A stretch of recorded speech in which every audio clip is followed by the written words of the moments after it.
Good morning girls. मैं doctor Rashmi Gupta, associate professor garment production and export management. Girls, मैं आपका first year का GPM का सेकंड पेपर लेती हूँ जो कि बिज़नेस से रिलेटेड है। जैसा कि आपका सब्जेक्ट है जीपीईएम। जीपीएम मतलब garment production and export management. Garment production आपका फर्स्ट पेपर होता है जो कि रितु मैम लेती हैं। उसमें वो आपको सिखाती हैं किस तरीके से आप एक रेशे से एक गारमेंट बना सकते हैं और वो गारमेंट जो है परिधान किस तरीके से हम उसको बिज़नेस में कन्वर्ट कर सकते हैं, वो पार्ट मैं आपको सिखाती हूँ। जो एक्सपोर्ट मैनेजमेंट का एक्सपोर्ट मतलब कि हम अपने बनाई हुई चीज़ों को किस तरीके से विदेशों तक हम भेज सकते हैं। तो ये आपका सब्जेक्ट है garment production and export management. तो उसका जो सेकंड पेपर है एक्सपोर्ट मैनेजमेंट यानी कि बिज़नेस से रिलेटेड जो पार्ट है वो मैं आपको पढ़ाती हूँ। आपके यूनिट सेकंड में अभी सबसे पहले मैं आपका सेकंड यूनिट स्टार्ट कर रही हूँ, जिसका जो फर्स्ट टॉपिक है फैशन मर्चेंडाइजिंग। फैशन मर्चेंडाइजिंग क्या है? एक्चुअली फैशन आप सभी लोग समझते हैं कि फ़ैशन क्या चीज़ है, और मर्चेंडाइज करना मतलब उसको बेचना। ठीक है, तो हम फैशन मर्चेंडाइज हम कहेंगे कि फैशन मर्चेंडाइज मतलब खाली उसको हमें बेचना ही नहीं है, बल्कि हमको इस तरीके से बेचना है कि लोग उस चीज़ के प्रति ज़्यादा आकर्षित हो। हम अगर कहें कि फैशन उद्योग केवल एक डिज़ाइन से रिलेटेड होता है, जिसके अंदर कि हम कोई डिज़ाइनर चीज़ें या अपना परिधान ऐसा लाएं जो कि डिफरेंट डिज़ाइन का हो, तो यह कहना कि फ़ैशन उद्योग यहीं तक सीमित है गलत है।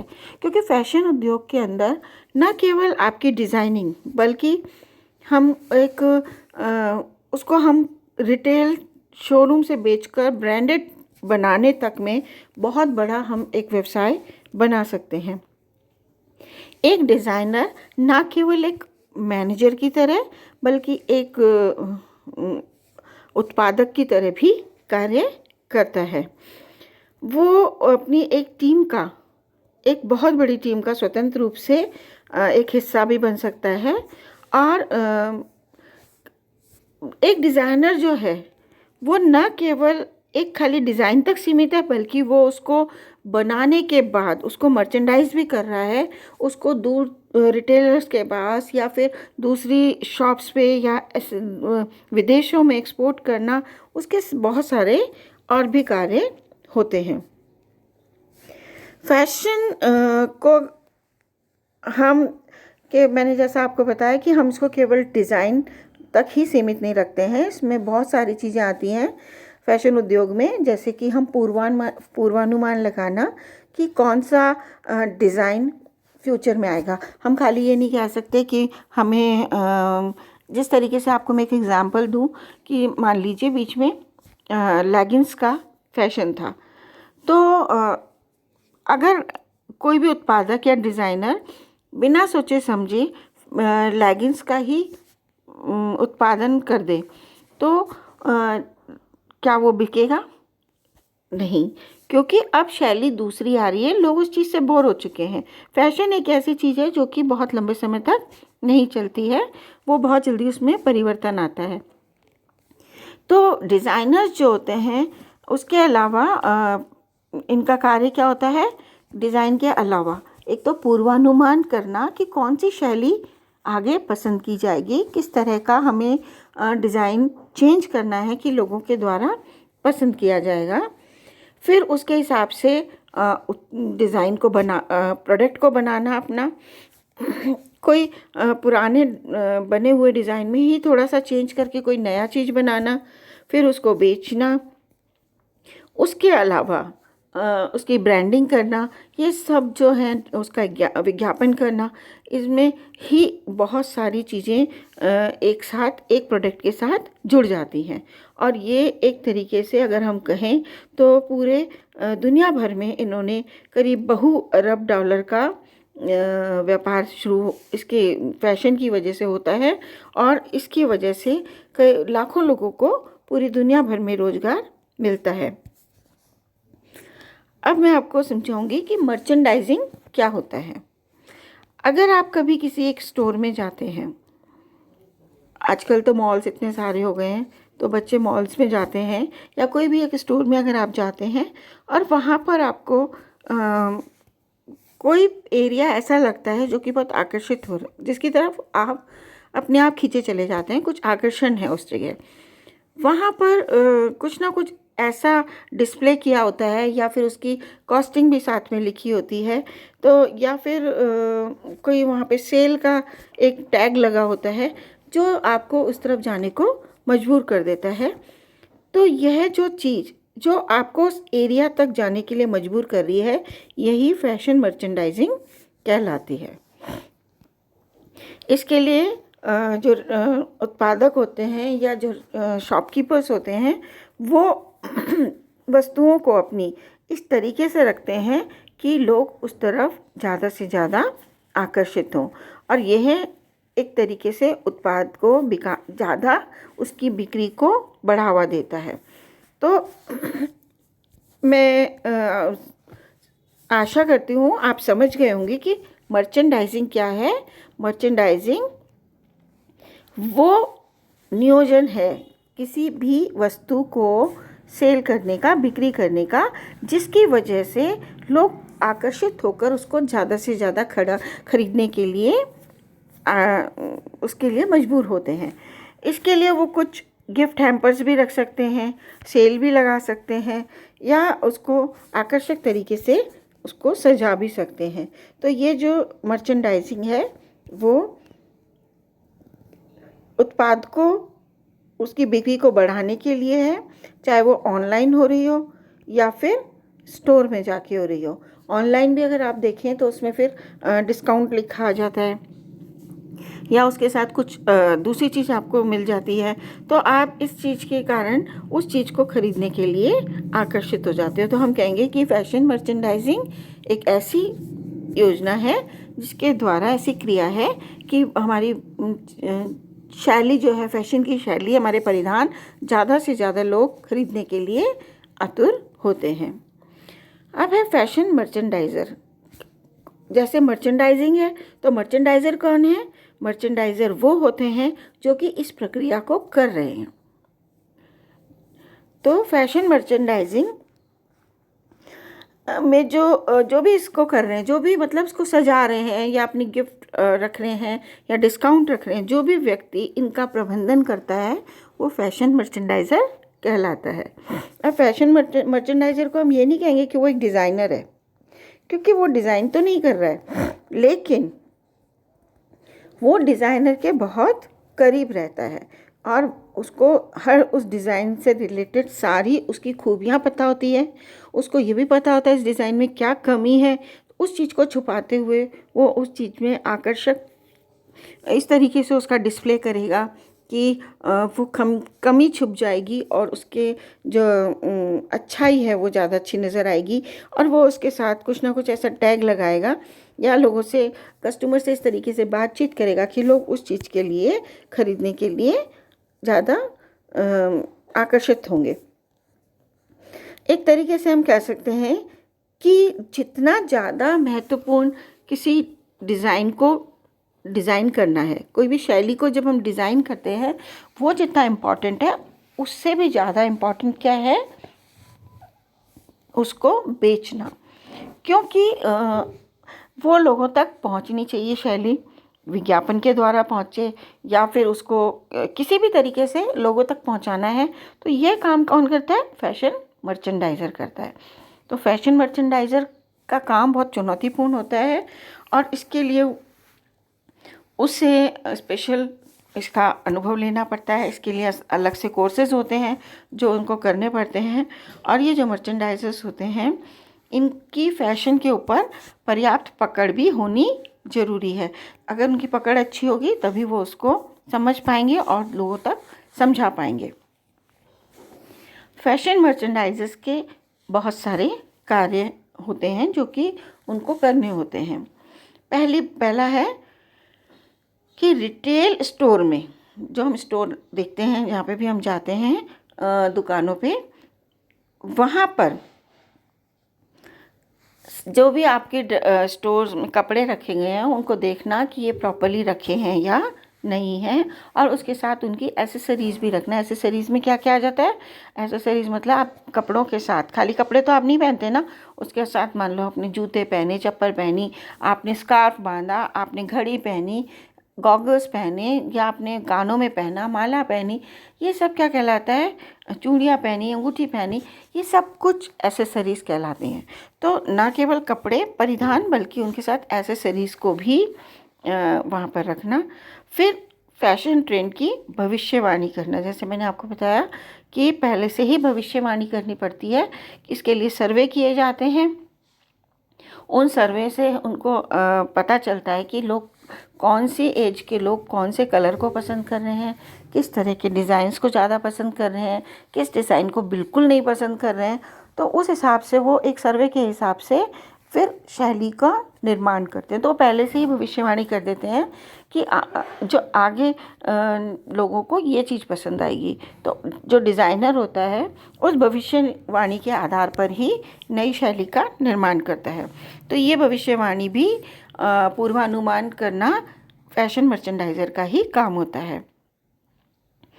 इसके अलावा ये डिज़ाइनर्स की मदद भी करते हैं, उनको कहाँ से ट्रिम्स लानी है।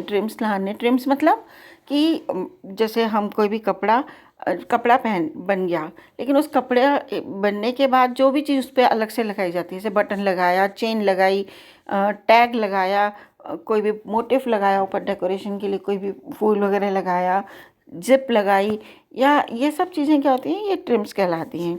तो ट्रिमिंग्स वगैरह लाना, ये सब भी उसकी मदद करना, योजना बनाना आगे कैसे बेची जाएगी, ये सब काम भी फैशन मर्चेंडाइज़र के ही होते हैं। इसके अलावा फैशन मर्चेंडाइज़र जो होते हैं, डिज़ाइंस जो होते हैं उनको नए ट्रेंड के हिसाब से, उसके अंदर कौन सा ट्रेंड में कौन सा, ये डिज़ाइनर के साथ वो डिस्कस कर सकते हैं, उनके साथ बैठ के डिस्कस करते हैं कि हम कहाँ कौन सा डिज़ाइन चेंज कर सकते हैं, क्योंकि उनको पूर्वानुमान का ज्ञान होता है, साथ में फैशन का भी ही पूरा ज्ञान होता है। उनको ये भी पता होना चाहिए कि आगे किस चीज़ की तरफ लोगों का रुझान ज़्यादा है, उससे पूरा अप टू डेट उनको होना चाहिए। इसके अलावा फैशन डिज़ाइनर्स जो होते हैं उनको कुछ जिम्मेदारियां भी दी गई होती हैं। कार्य मतलब जो उनको करने होते हैं, जिम्मेदारियां जो उनको दी जाती हैं एक्स्ट्रा, वो तो उनके खुद के कार्य हैं जो उनको करने ही करने हैं, पर कुछ एक्स्ट्रा जिम्मेदारियां दी जाती हैं। वो जिम्मेदारियां क्या हैं? कि उनको लक्ष्य बाजार मतलब कि हमने जो भी चीज़ बनाई है वो, मान लीजिए आपने अलवर में रहते हैं, तो अलवर में हम ऐसी ड्रेसेस नहीं बना सकते जो कि बैकलेस हैं या जो बहुत शॉर्ट हैं। लेकिन अगर हम दिल्ली, बॉम्बे या मेट्रोपॉलिटन सिटीज़ में अगर हम चाहते हैं, वहाँ हम लंबे लंबे सूट या इस तरह की ड्रेसेस बनाएंगे तो लोगों के द्वारा ज़्यादा पसंद नहीं की जाएगी, और वो वहाँ पे ऊंची ऊंची ड्रेसेस पहने, क्योंकि वहाँ की जीवन बहुत फास्ट होता है। तो वो ऐसे ड्रेसेस नहीं पहन सकते जो कि उनके आने जाने में, भागा दौड़ी में उनके बाधा बने। तो इसके लिए अगर हम अलवर वाली ड्रेसेस को सोचें कि दिल्ली बॉम्बे में ज़्यादा बेच देंगे तो वो वहाँ पर नहीं ज़्यादा बिकेगी, या दिल्ली बॉम्बे की ड्रेसेस को हम अलवर के मार्केट में बेचना चाहेंगे तो वो यहाँ पर ज़्यादा नहीं बिकेगी। इसलिए हर परिधान का एक लक्ष्य बाज़ार होता है। लक्ष्य बाज़ार मतलब कि एक ऐसा बाज़ार जहाँ के ग्राहकों के द्वारा आपकी शैली पसंद की जाएगी। तो उनको पहले लक्ष्य बाज़ार मालूम करना अपना, दूसरी बात वहाँ की जनसंख्या मालूम करना कि आपकी चीज़ को ख़रीदने वाले वहाँ पे कितने लोग हैं, उनको उनके बारे में पता करना। फिर अपनी शैली को आकर्षक तरीके से उसका डिस्प्ले करना, उसका बजट बनाना, और उसका स्टोर में भी प्रॉपर लेआउट करना कि लोग उसकी तरफ आकर्षित हों, और उसको देखभाल उसकी करते रहना।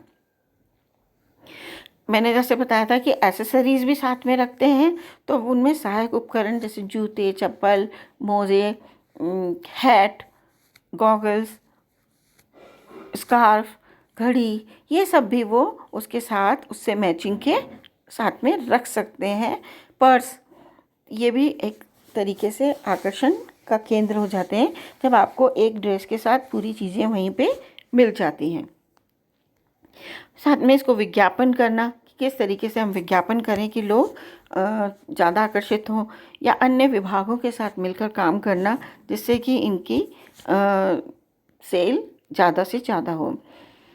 फैशन शोज़ को देखना, वहाँ से आइडियाज़ लेना, सेमिनार्स में भाग लेना, मेलों में, प्रदर्शनियों में जाना, नए नए आइडियाज़ लेना वहाँ पे। इसके अलावा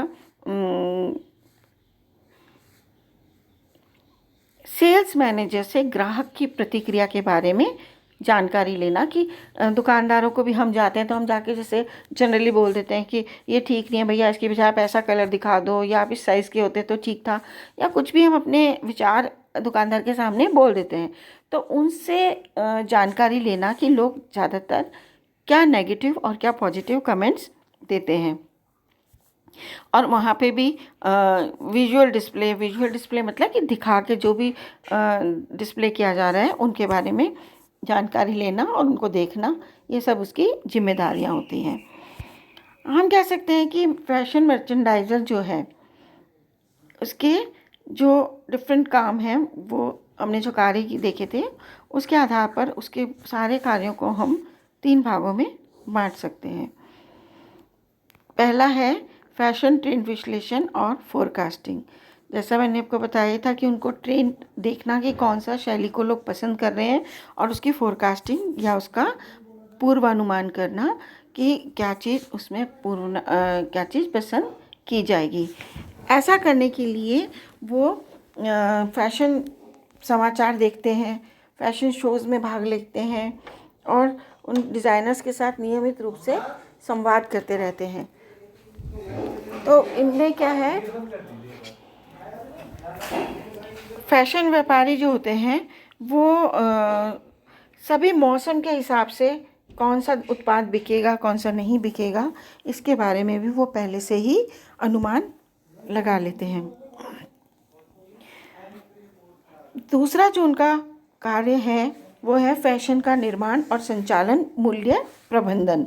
संचालन मूल्य प्रबंधन में क्या है कि जो भी उन्होंने फैशन का निर्माण किया उसका मूल्य निर्धारित करना, कौन सी जगह पर, लक्षित बाजार में कौन सी जगह पे किस कीमत पे ये बेचा जा सकता है, किस रंग का, किस शैली का, किस आकार का, कितना ऑर्डर वहाँ पे होना चाहिए, कितना स्टॉक वहाँ पे रखा होना चाहिए, ये सब भी इनकी जिम्मेदारी ही होती है। और वस्तु को किस कीमत पे बेचा, क्योंकि हर जगह की कीमत अलग होगी।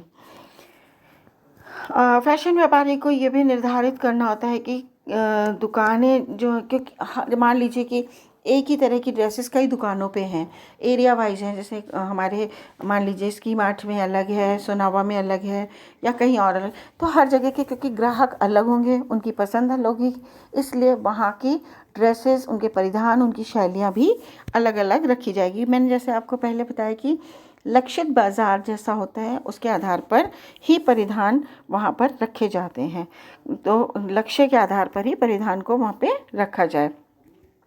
फिर है विपणन और संवर्धन, कि उनकी प्रमोशन करना। प्रमोशन मतलब कि आप उसको किस तरीके से आकर्षक बना सकते हो, लोगों तक उसके बारे में पहुंचा सकते हो।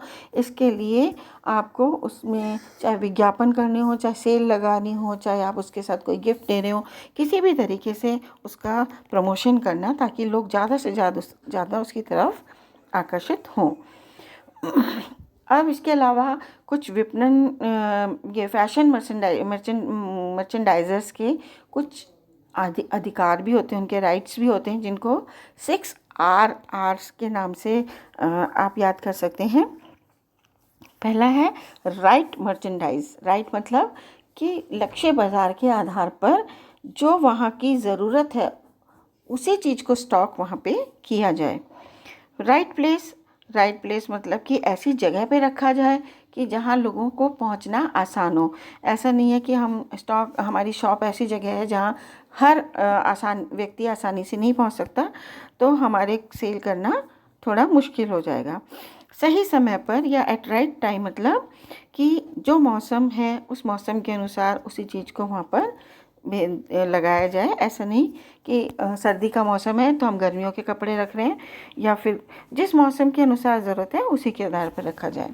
सही मात्रा में जितने वहाँ पर लोगों की डिमांड है कम से कम उतनी वहाँ पर हमारी उस शैली के डिज़ाइन हो, मतलब परिधान होने चाहिए, कि ऐसा नहीं है कि हम लोगों के मांग को वहाँ पर पूरा नहीं कर पाए। मूल्य भी उसका सही होना चाहिए, राइट प्राइस, मतलब कि ऐसा नहीं हो कि कॉम्पिटिटर से हम मात खा जाए कि हमने अपनी उसी चीज़ की कीमत बहुत ज़्यादा रख रखी हो और लोग उसको नहीं लें, या हमने इतनी कम कीमत रखी हो कि हमको उसका लाभ नहीं मिल रहा हो। सही संवर्धन के साथ या विद राइट प्रमोशन, मतलब कि उसका विज्ञापन, उसकी आकर्षण इतना होना चाहिए कि लोग उसकी तरफ आकर्षित होते रहें। Thank you so much.